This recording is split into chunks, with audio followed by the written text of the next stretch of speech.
quero dizer que o tema que vou tratar hoje, que é o juízo verbal da partilha, em realidade ele está escrito aqui até na revista 59, que é a última revista do IBDFAN, e vocês já perceberam que eu também sou garoto propaganda, e estou fazendo aqui a referência a esse artigo, porque provavelmente os 18 minutos, que já nem tenho mais, onde eu deveria dizer o que está aqui nas 30 e pouco páginas, provavelmente trarei algumas falhas, esquecerei algumas coisas e não gostaria de deixar nenhum de vocês sem nenhuma informação ou qualquer informação que pudesse ser crucial para o entendimento e a compreensão daquilo que eu quero externar aqui neste dia de hoje, que é o fato de que, infelizmente, nós, aqui no Brasil, e não é um modelo único nosso, é um modelo geral, é um modelo genérico, é um modelo do mundo ocidental, até onde eu tenho conhecimento, é que nós padecemos de uma crônica crise de efetivação de partilha.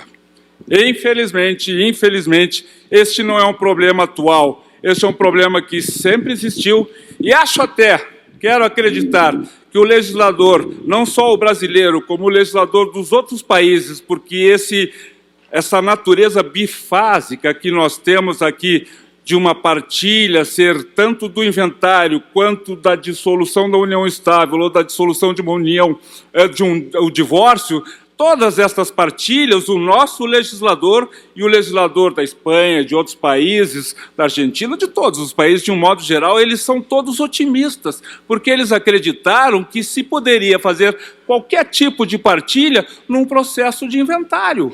Portanto, se eu me divorcio, o meu processo de partilha vai para dentro do inventário. Se eu dissolvo minha união estável, vai para dentro do inventário. Se eu morro, vai para dentro do inventário. E o problema é esse, o inventário, da forma como ele foi aqui estabelecido, a partilha que se vê e que se tem lá no processo civil a respeito do inventário, é uma partilha que já ali no artigo 612 estabelece que naquele processo, onde todos nós vamos um dia ou outro, naquele processo não se pode trazer questões de alta indagação.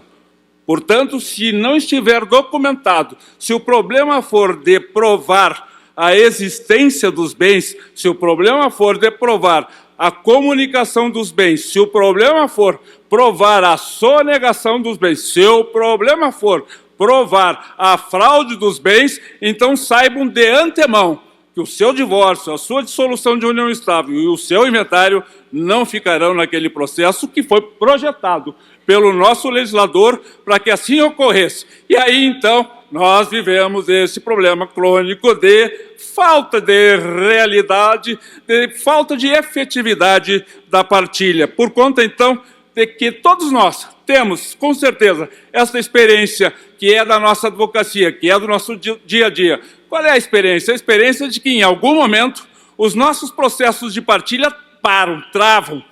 Por quê? Porque nós vamos estabelecer três classes de discussão num processo de partilha. Primeiro, nós vamos discutir, e estou me referindo aqui às pessoas ressentidas, estou me referindo àqueles que são beligerantes, não estou me referindo às partilhas amigáveis, estou me referindo às partilhas que são hoje o grosso, perdoa a expressão, o grosso dos processos que nós tratamos. Houve um tempo, e eu sou testemunha disso, porque já advogo há 45 anos, houve um tempo que essa preocupação com a partilha não existia, porque as pessoas tinham que ocupar quase todo o seu tempo em juízo para tentar provar a culpa de A ou de B. E isto era tudo um propósito machista de desviar a atenção daquilo que sempre importou, que foi exatamente a partilha dos bens. Só que no passado não se chegava na partilha. As pessoas se exauriam muito antes porque ficavam num processo eterno de prova de culpa.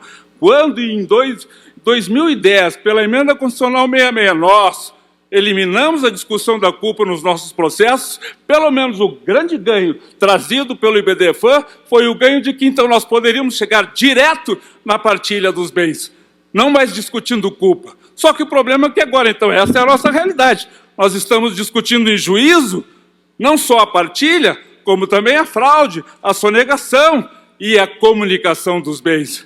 Se comunica ou não, isso rende.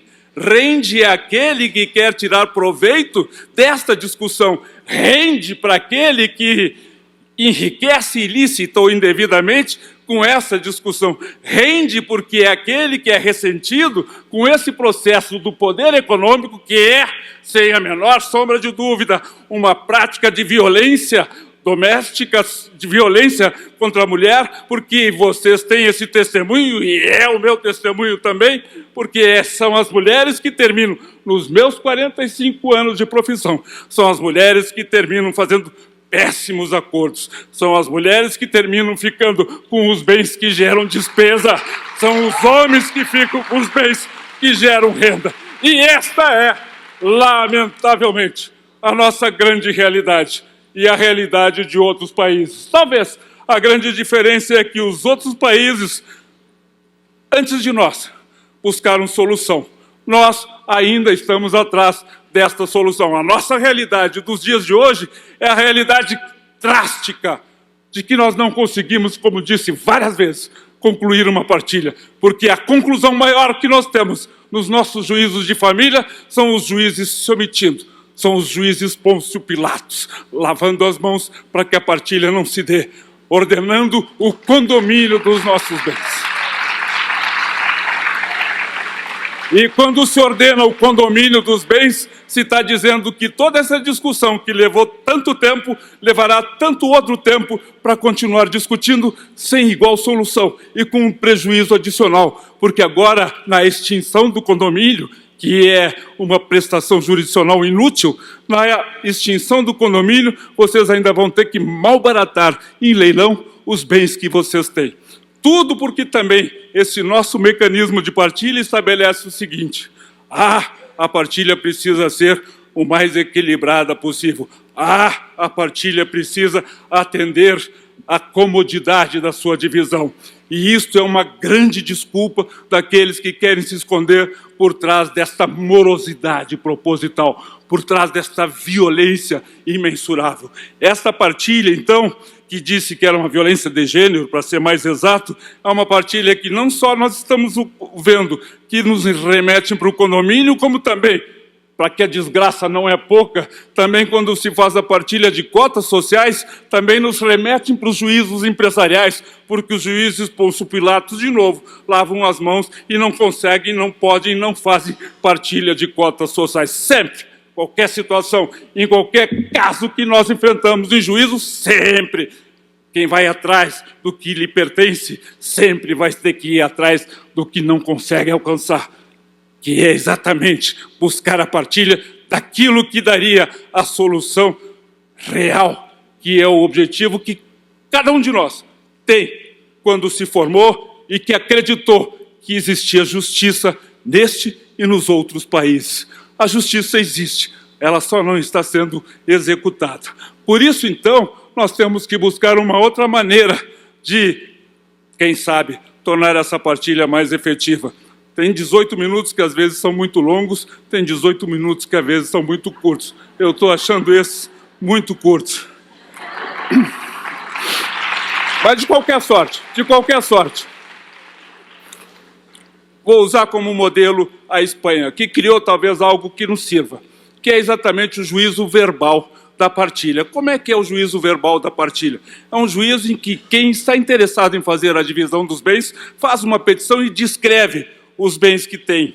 Atribui a esses bens o valor que ele acha que vale. Ele diz qual é a preferência que ele tem sobre aqueles bens, informa as dívidas do casal e informa os créditos eventuais que o casal tem. Nesta petição inicial, não ingressam as situações controvertidas. É mais ou menos como se nós estivéssemos fazendo a partilha dos bens incontroversos, porque isso até hoje nós não conseguimos fazer, nem a partilha dos incontroversos, porque tudo se mistura os controvertidos com os incontroversos e não sai nada daquilo. Então a proposição é de que se faça a partilha dos bens incontroversos, com essa descrição. E aí a outra parte é citada para comparecer a uma audiência. Nós não temos audiência no juízo do inventário, nós não temos audiência no juízo da partilha. Comparece na audiência e, se não comparecer, o juiz presume que ele aceitou a proposta feita. Então ele vai comparecer. E quando comparece nesta audiência, se não há conciliação, o juiz então trata de nomear um contador partidor. que tem a função de avaliar aqueles bens, buscar os lotes, eles chamam de lotes, fazer a divisão das meações, vamos chamá-los de lotes, o lote de cada um atendendo à preferência. Se é meu local de trabalho, fica para quem trabalha naquele local. Se é a residência com os filhos, fica preferencialmente para quem ali mora com os filhos. Então, ele faz essa adequação que nós no Brasil chamamos de comodidade. E aí, então, feita essa configuração, ele tira as dívidas, paga as dívidas que o casal tem e apresenta esta proposta.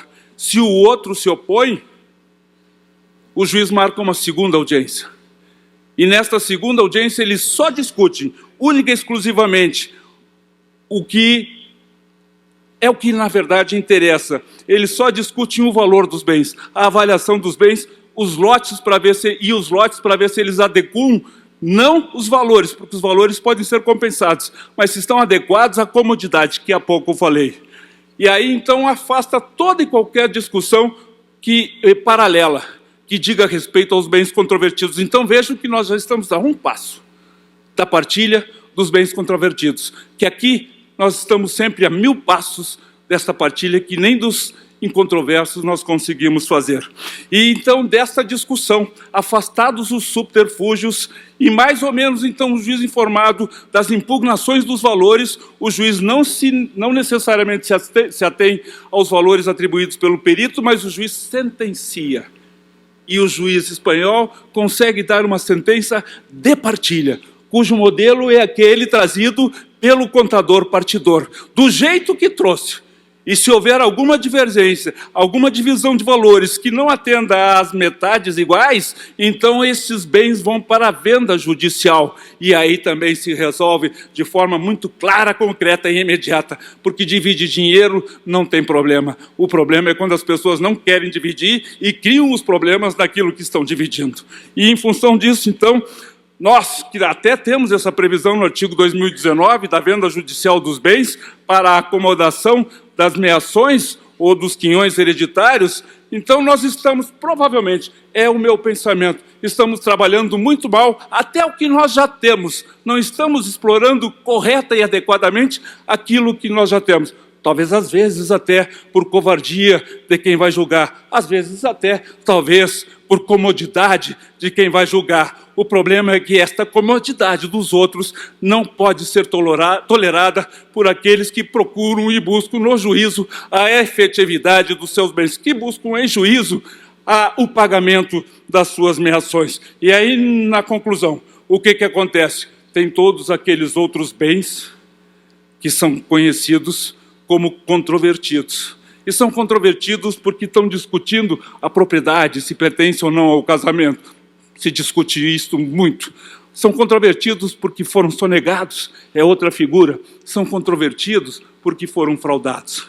E aí então se abre um processo de sobrepartilha. E aí vem então o segundo problema crônico da nossa legislação processual. É que os bens sonegados, fraudados, ou controvertidos, são bens que os fraudadores, sonegadores, são protegidos pela lei, são protegidos pelo artigo 181 do Código Penal, que diz que não é crime o estelionato contra o patrimônio da esposa, que não é crime sonegar e fraudar os bens da mulher, para que esse crime não se transforme numa separação do casal, o que é um absurdo. A separação já aconteceu, tanto que estão fazendo a partilha, e então nós precisávamos tomar duas providências, no meu modo de pensar, para esse resíduo, que é o resíduo dos bens controvertidos, dos bens sonegados, dos bens fraudados, dos bens cuja propriedade, copropriedade ainda não está bem esclarecida. Precisávamos, em primeiro lugar, criar um juízo próprio da partilha do divórcio e da dissolução de união estável que penalizasse o sonegador, o fraudador, com a perda, com o perdimento do bem que ele está sonegando. Isso existe no inventário, não existe no divórcio, não existe na dissolução da união estável. E, em segundo lugar, como já disse há pouco, teria que se revogar o artigo 181 do Código Penal, porque tenho certeza, se aqui, na nossa legislação, nós fôssemos mais duros com aqueles que se aproveitam da nossa fragilidade, da nossa leniência, daqueles que se aproveitam da falta de punição, da falta de severidade, são exatamente aqueles que deveriam ser punidos com a absoluta severidade. Deveriam ser aqueles que saberiam que todo este movimento ilícito acabaria resultando na perda de um bem valioso, porque é por isso que eles brigam. Eles brigam pelos bens, pelos valores que eles não gostariam de perder, mas eles não perdem se eles sonegam. Quem perde somos nós. Por isso, meus queridos e amados congressistas, fica aqui a pergunta e o repto. E digo para vocês, meu Deus do céu, até quando nós vamos fingir que neste país se faz justiça? Muito obrigado.